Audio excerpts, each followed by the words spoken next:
אני באה לגלית והיו הרבה ילדים שנסעו בסקט, הכרתי ילדים שנסעו בסקט, ואז אחרי כמה זמן פשוט החלטתי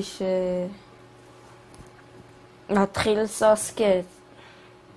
אני נוסעת עוד מעט כבר, אני נוסעת כבר איזה 6 חודשים, 7 חודשים. יחסית אני לא נוסעת הרבה. יש כאלה שיגידו שאני נוסעת הרבה זמן, ויש יש כאלה שיגידו שאני נוסעת הרבה זמן בכלל. כי יש אנשים שהם נוסעים 20 שנה, אבל יש ילדים שהם נוסעים 4 חודשים והם שמים אותי. אבל מה זה לא מעניין אותי, כי סקט זה כאילו זה לכיף, זה לא שאתה בא לנסוע בשביל להיות טוב במשהו.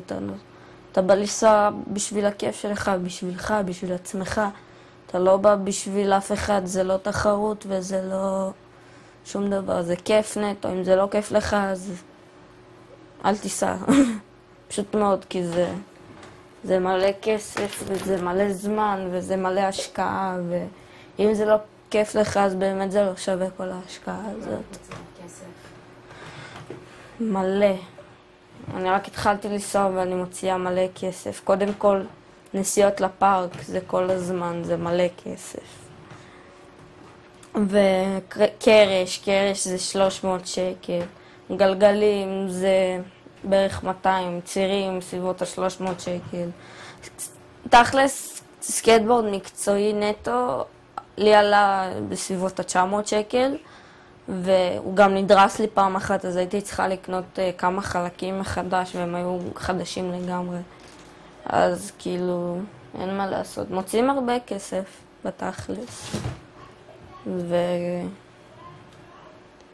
זה גם לא תמיד נעים לבקש מההורים כסף על זה, כי כשנסעתי ברולר הייתי קונה רולר כל איזה 2 שנתיים.